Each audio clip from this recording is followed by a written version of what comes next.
अस्सलाम वालेकुम friends, I hope you are doing well. So आज जो है हमने ग्लाइकोलाइसिस को पढ़ना है। ठीक है, व्हाट इज़ ग्लाइकोलाइसिस। ठीक है, आपको क्या समझ आ रहा है क्या है glycolysis. Glycolysis is the pathway in which the glucose molecule is break down into 3 pyruvate molecule in aerobic condition. ठीक है, और and lactate in anaerobic condition. ठीक है, सो ये डेफिनेशन है। मैं फिर भी आपको यहाँ से बढ़ा देती हूँ। Glycose is drive from the Greek word. Glucose का मतलब होता है स्वीट और शुगर, लाइसिस होती है रेजोल्यूशन। ठीक है, मतलब ग्लूकोज मतलब ग्लूकोज, लाइसिस मतलब उसका टूटना, ब्रेक डाउन, रेजोल्यूशन हो जाना। यूनिवर्सल पाथवे है इन द लिविंग सेल, मतलब हर सेल्स में आपको ग्लाइकोलाइसिस मिलेगी। बॉडी के जितने भी सेल्स हैं वहाँ पे ग्लाइकोलाइसिस परफॉर्म होती है। The complete pathway of glycolysis was elucidated in 1940। The pathway is often refer to, ये इसका दूसरा नाम है EM pathway, mean Embden Meyerhof pathway. ठीक है, इसका सेकंड नेम है in honour of the two biochemist. ये इतना इंपॉर्टेंट नहीं है। ग्लाइकोलाइसिस की डेफिनेशन देखिए, glycolysis define is the sequence of reaction.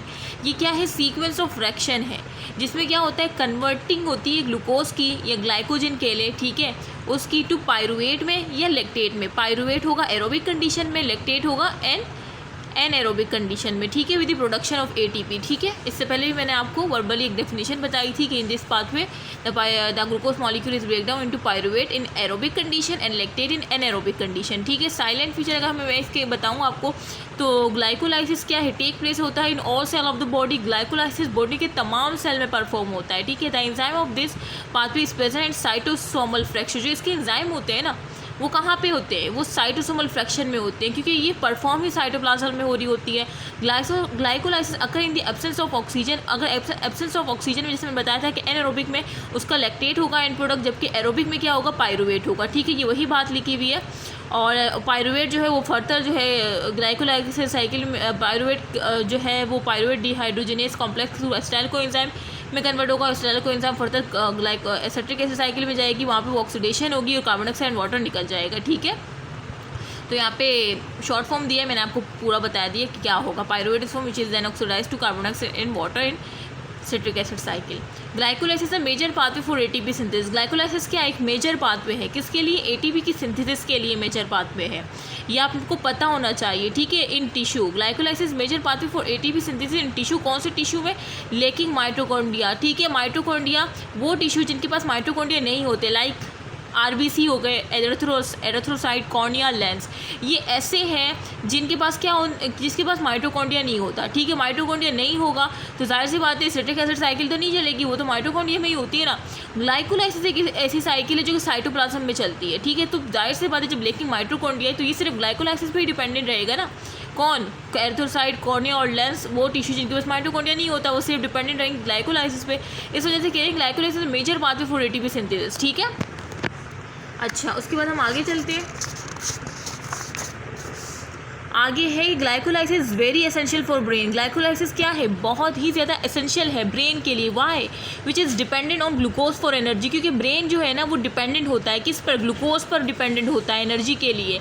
The glucose in brain has to undergo glycolysis. अब जो ग्लूकोज होती है ना ब्रेन के अंदर, वो क्या करेगी? वो ग्लाइकोलाइसिस करेगी before it oxidize to carbon dioxide water. ठीक है, अच्छा, द ग्लाइकोलाइसिस एनारोबिक में भी समराइज। अगर एनारोबिक मतलब जहाँ पे एनारोबिक मतलब लैक्टेट होगा एंड प्रोडक्ट। अगर इसको इक्वेशन के थ्रू बताना चाहूँ, देखो ग्लूकोज लिया आपने, ठीक है, और क्या हुआ, दो ADP है, 2 फॉस्फेट है। 2 ADP का मतलब कि एनर्जी की नीड है।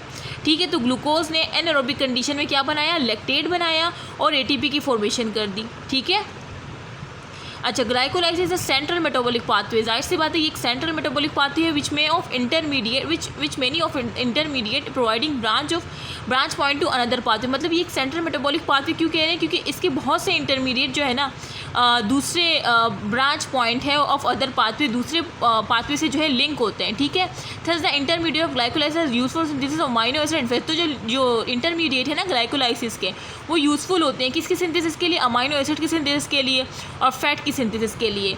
मतलब जो ये जो ग्लाइकोल एसिड है ना, ये कार्बन स्केलेटन प्रोवाइड करता है for synthesis of non essential amino acid. Non essential amino acid जो कि हमारी बॉडी में बनते हैं, ठीक है, हमारी बॉडी खुद प्रिपेयर करती है, तो उनको जो कार्बन स्केलेटन मिलता है ना, वो इस ग्लाइकोलाइसिस के साइकिल से मिलता है। और इस तरह से फैट जो होते हैं, ग्लाइसोल पार्ट ऑफ फैट जो है, वो भी इसी ग्लाइकोलाइसिस के साइकिल के थ्रू मिलता है, ठीक है। Reversal of glycolysis along with the alternate arrangement. अब जो रिवर्सल होगा ग्लाइकोलाइसिस का along with the alternate arrangement at the irreversible step. देखिए ग्लाइकोलाइसिस की साइकिल में कुछ स्टेप है जो कि इररिवर्सिबल है और बाकी जो है रिवर्सिबल है। तो रिवर्सिबल तो ईजिली रिवर्सल ऑफ ग्लाइकोलाइसिस के थ्रू रिवर्स हो जाएगा ड्यू टू रिवर्सिबल रिएक्शन जहाँ पे होंगे ना, लेकिन जहाँ पे इररिवर्सिबल होंगी वहाँ पे अल्टरनेट अरेंजमेंट की होगी, ठीक है। तो वही कह रहे हैं कि reversal of glycolysis along with the alternate arrangement at irreversible step पर अल्टरनेट अरेंजमेंट होती है, will result in the synthesis of glucose, जो कि वापसी से हमें क्या मिल जाता है, ग्लूकोज मिल जाता है। और सिंथेसिस ऑफ ग्लूकोज को क्या कहते हैं, ग्लूकोनियोजिनेसिस, ठीक है। मतलब ग्लूकोनियोजिनेसिस में क्या होता है, ग्लाइकोलाइसिस की साइकिल रिवर्स चलना स्टार्ट हो जाती है और रिवर्स के लिए रिवर्सिबल होना ज़रूरी है उस साइकिल का। तो रिवर्सिबल तो होता है, लेकिन कुछ स्टेप होते हैं जो कि इररिवर्सिबल होते हैं, तो वहाँ पे हम कुछ अरेंजमेंट कर देते हैं जिससे हमें जो है जिसके से हम सिंथेसिस ऑफ ग्लूकोज कर सके या परफॉर्म कर सके ग्लूकोनियोजिनेसिस, ठीक है। सो ये मैंने आपको इसकी कुछ वो सिग्निफिकेंस बता दी ग्लाइकोलाइसिस साइकिल के और इंट्रो बता दिया। और इंशाल्लाह नेक्स्ट में हम क्या पढ़ेंगे, रिएक्शन ऑफ ग्लाइकोलाइसिस, मतलब साइकिल पढ़ेंगे, ठीक है। सो आई होप कि आपको ये समझ आ गया हो।